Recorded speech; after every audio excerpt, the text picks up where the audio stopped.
What is going on, guys? Welcome back to the channel.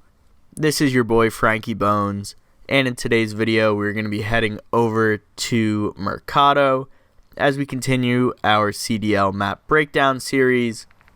There are two modes played on this map. We have Hardpoint and Search and Destroy, so we'll go through both of those. I'll show you guys all the callouts, all the spots, and even talk about some strategies of how to play the best Mercado that you can. So, this is going to be the good spawn on this side, as P2 is down here in Cantina. But this hill on P1, which would be in the center of the market, is one of the least important hills in all of the Hardpoint maps. We see that it has the second lowest average hill time across any of the hills. And in reality, a lot of people are just playing for spawns for P2, which again are in the Cantina down below. So a lot of people off the bat may send one guy here in tunnel as people try and come through mid alley. You may want to have somebody playing over here. This sort of side of the map is called hedges, which I wonder why. So you can have somebody sort of playing here in short, in an off angle.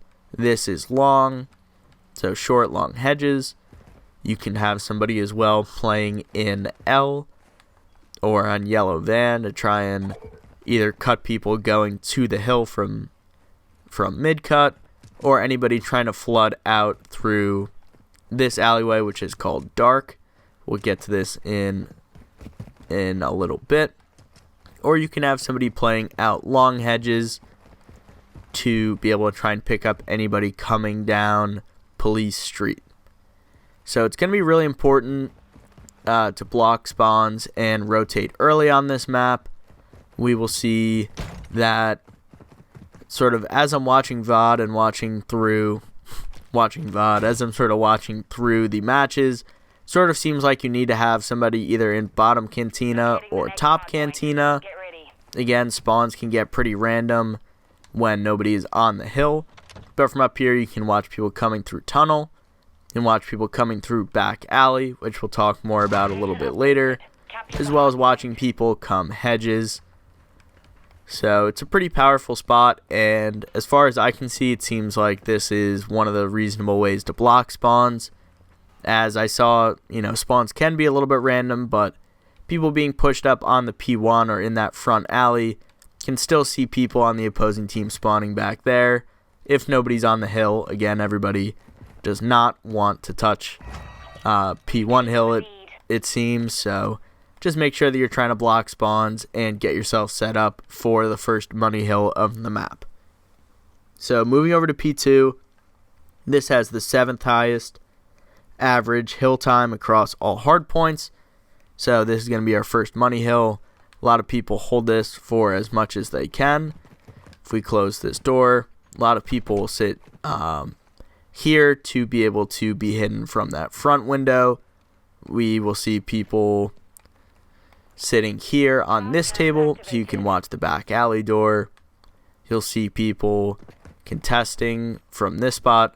As you can see, my movement is a bot. I just got my new controller with the paddles, so may not be some gameplays for a couple days. Again, just trying to get pretty good with it, but you do see a strategy. A lot of people are trying to get them to spawn out in back alley, funnel them in this way, and play trades through the hill. You can have somebody sitting top like I had mentioned, but it is the first important hill of the game.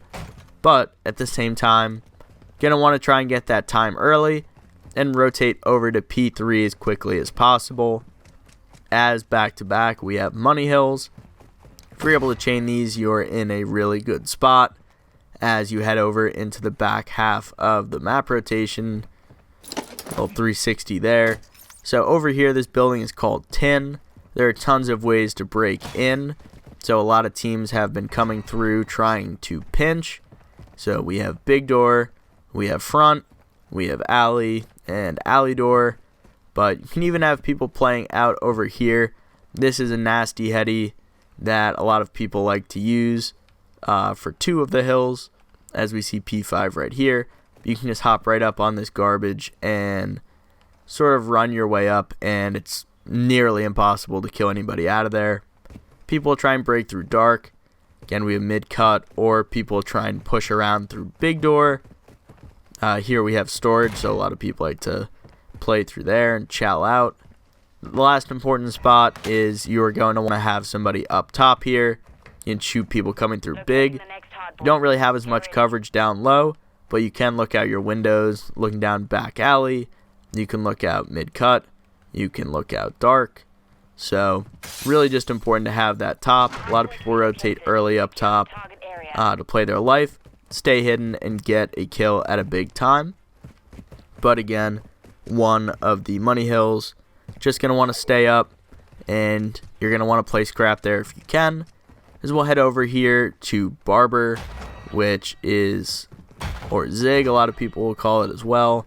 But this is a pretty important hill as well if you're sort of getting chained down with the last two. Going to want to hold down this back alley control. You can sort of finesse your way, doing a little door cheese here, playing inside. You can lay down and play the back alley like this. You can play back over here on these cars to watch anybody coming from mid. You can play on Barber Truck here, where you're just snaking like a demon. Sort of depending where they're spawning, you can play on this Godheady right here and pick people up coming through mid.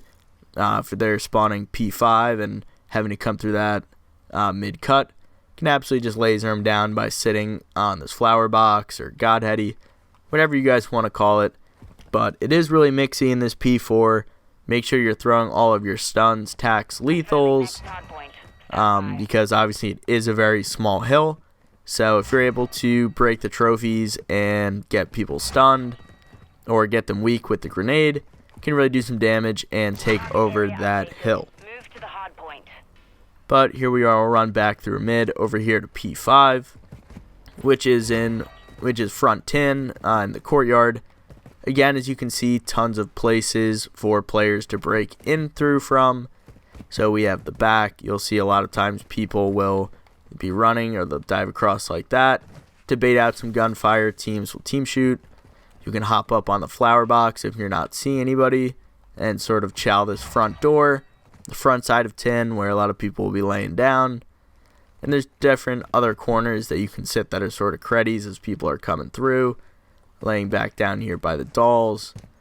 A lot of people will hop up on this wall and play up in this corner if you have somebody on time.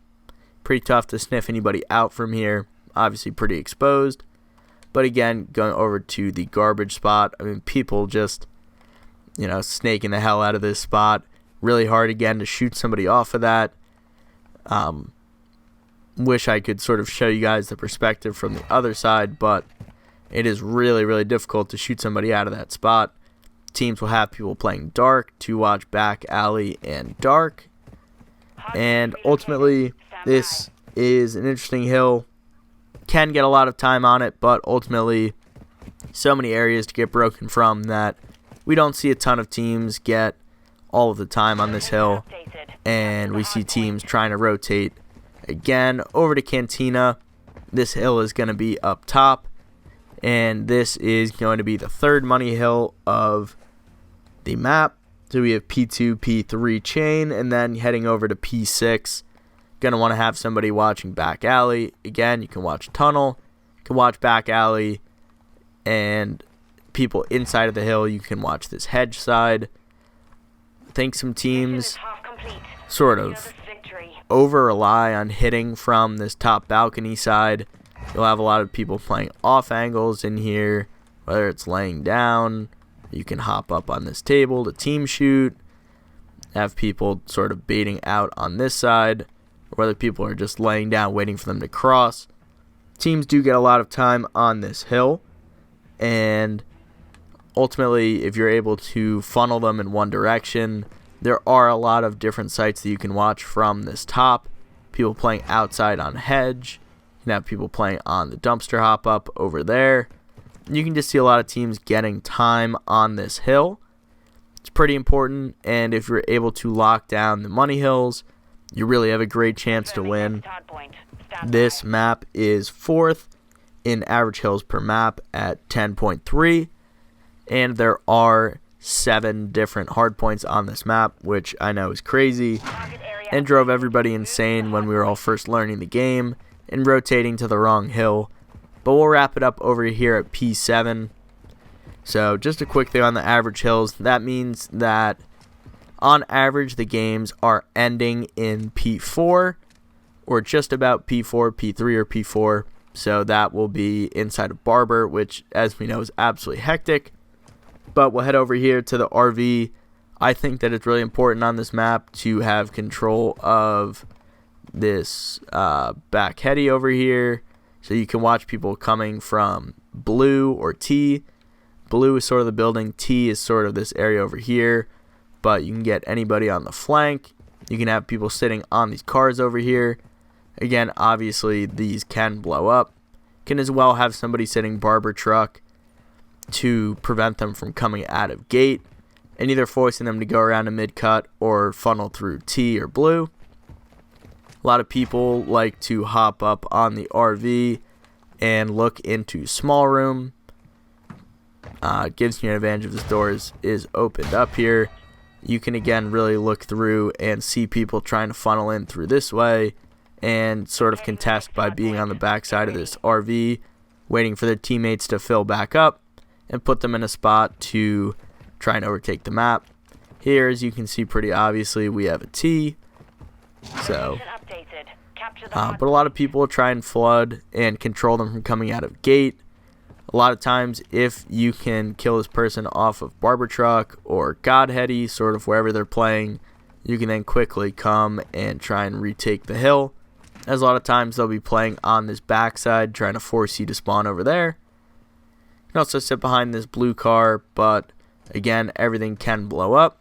You do have trophies, but we do see a lot of cruise missiles being used on this hill to clear people out and put them in a good spot to get set up for P1 and get those rotations over back to the all-important P2. So a couple quick notes. P2, P3, and P6, all money hills. So we have both hills inside of Cantina, as well as P3, which is over at 10.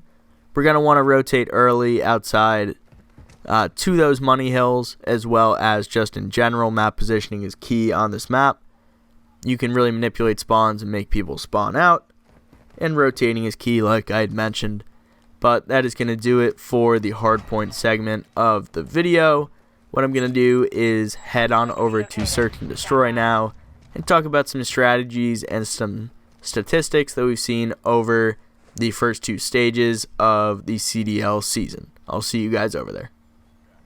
Alright guys, so here we are over in the Search and Destroy. Got a little black screen for the load-in. Oh, we're flying it. So, going to be spawning over here on the street side, on the police street side. So we'll go over a couple of spots and some strategies that a lot of teams are running here in Search and Destroy. So if you're a sniper, you're going to want to sit up here on this top heady, or you can play on these steps and try and counter snipe maybe somebody sitting in God heady or anybody trying to come mid. But the main thing that we have to talk about in Search and Destroy on this map is that this map is very A heavy. On defense, you almost always have to respect an A push, but you can counter that. Again, I still have Semtex on, but just for the view, you can throw sort of over this railing or over the corner of the building, and your nade is going to land over in back alley, which is where teams are spawning back up over by the cars. First round, if you're on offense, gonna try and avoid just sort of bum rushing in here, as you're going to get clapped by grenades. But once you get the trophy up, obviously I sort of almost have one now, but off the break you're not going to have one, so maybe delay push or try and play info, try and get some picks in middle, or slow play and get into Cantina here to try and get a little bit of control. On defense, you're going to see a lot of people playing hedge here on A, see people playing up on this heady up here, defending teams, or attacking teams rather. Going to run up those back steps and play on balk, so you can see if they're sort of overchalling that. You can shoot them from here, or you can shoot them through either of the windows. And again, if you're a sniper, you can also play in long hedge. You can play back here, so you can lay down, watch this low window. You can sort of angle back out to try and snipe any of these windows. Tough shot there, but obviously we all know about aim assist. So you also have people you can sort of see just sort of like playing info back here behind hedges, trying to see, get a count for the people on the bomb. But talking a little bit about stats, again, avoiding that alley. It's an 80% first blood win rate overall on this map. So really try and take your time, get a pick. If you get first blooded, make sure that you're in a spot to be able to get that trade. But ultimately, you're going to want to establish the A presence on offense and defense. Because ultimately, if you don't, maybe if you only send 2 people over here, you can definitely get bullied out, get the bomb down. And we will talk a little bit about some stats of getting the bomb down. For offense, 63%. A plant win percentage, 82% B plant win percentage. Again, that's going to be similar to Fortress, where you're going to sort of mix it up and go B at points, or late round rotate over depending on, who's up, what the numbers look like, and sort of positioning of the bomb and your players on the map. But on defense, it is pretty difficult to retake, again, with those stats, 63% over here, 80% over there. So you're going to want to try and do what you can on defense to prevent that bomb going down at all costs. On all of these maps, it just seems like there's so many different corners that everybody can play. Post-plant that you have to try and sniff out. And then, obviously, God forbid, if you don't have dead silenced, it's going to be pretty difficult to sort of get around and check all these corners without getting found out or having enough time to really be able to retake the site. This map, 55%, a 45% win rate for offense. So again, around those similar numbers that we were talking about. Traditionally in Call of Duty, you want to play for defense, but the way that the bomb sites are set up on all of these maps and sort of how the game plays out with footsteps and some other factors, we just see offense really having a lot of control and a lot of different options of what they want to do in terms of which site, where they want to set up, and try and get the bomb down. As we can see across all the maps, getting the bomb down is critical. So other things, talking about defense, may want to control mid, like I was mentioning with the sniper. The pre-nades are key. You're going to be able to find some rounds where if you're double nading over the cantina building to back alley, you're able to get a kill. If not, maybe weaken them up or make them waste the trophy. If you're able to get a kill, get a double kill, it's massive. So you'll see almost every single round teams are double nading over the building. But talking about some plays that teams like to run on this map, got the pre-nades. Many teams try and snipe. So being able to get a pick and get a lot of information, whether it be mid or if you're playing on defense, you can play back hedges or you can snipe down mid. Teams will try and go up top with the sniper or on Godheady with the sniper. As well as if you're on defense, a lot of people will, once they get mid control, try and play into tunnel and have that crossfire. Some people may not see it coming if there's nades, stuns, everything going off like that. But we'll head over to the B site here quickly for a minute just to show you guys. But again, we see one bomb site pretty dominant on this map. But again, this Godheady over here, the bomb site is in P5, so inside of the courtyard. But if teams do want to go B off of the rip, you'll sort of funnel out of blue. You can try and get through gate, but if anybody's watching mid, it's sort of a dead giveaway that you're going B, or at least somebody's going B, so an alert to the teams. But people will hop up on this railing, and you can see over into 10, see if anybody's playing there. Again, like we were showing on the hardpoint, can hop up over here and get up top. Again, you can sort of run around, I guess, if you are getting hit. Obviously, I'm not going to test it out just because I'm showing you guys. Obviously, it's out of the map, so I'm not sure if I'm going to make it, but you can even sort of see a little info. You can sort of stun over to see if anybody's playing up top on that top little roof. But a lot of times, if somebody comes B, they will try and come up top, play an angle here to get some info. You can watch mid-cut, you can watch your pinch, you can watch your pinch through dark. But like I mentioned, 80% win rate for the B plant, so it is an effective strategy to try and get the bomb down, but a lot of teams do end up getting the bomb down A. I don't have it written down here, but I'm pretty sure there were like 35 A plants and maybe like 16, so about a 2-to-1 ratio in terms of the plants going down. We don't see sort of a ton of plants just because it's pretty fast-paced getting over to A, getting kills, getting trades, that a lot of these rounds we don't see plants, but in the numbers that we've seen so far, it is very effective to get the bomb down and put the other team in a spot where they have to try and retake, which across all search and destroys, we see, about a 35% retake rate or less. So again, sometimes some of that correlates with first bloods, man advantages, map position, stuff like that. But it's going to be, similar to the other maps. Offense, get the bomb down, and then play your spots and your corners, make them retake. And on defense, you're going to want to prevent that bomb from going down at all costs. But that's going to do it for the search and destroy portion. There is no control on this map, so just going to be the two modes. But just wanted to say again quickly, thank you guys so much for all the support on the previous videos. Hopefully you guys are enjoying the CDL Map Breakdown series. If you guys enjoyed this video or found it informational, please feel free to drop a like on this video. It would mean the world as well. If you guys are new here and you guys haven't subscribed already, please do so. We are on the road to 100 subscribers and beyond. Looking forward to keep pushing milestones and breaking them. The support means the world and is keeping me going. Been having a ton of fun making the videos. So obviously, if you guys are enjoying them as well, please feel free to let me know in the comments. Let me know if you guys like to play Hardpoint on this map, search and destroy, what have you. But for now, that's going to do it for this episode of the CDL Map Breakdown series. This has been your boy Frankie Bones, and I look forward to seeing you guys in the next one. Peace out.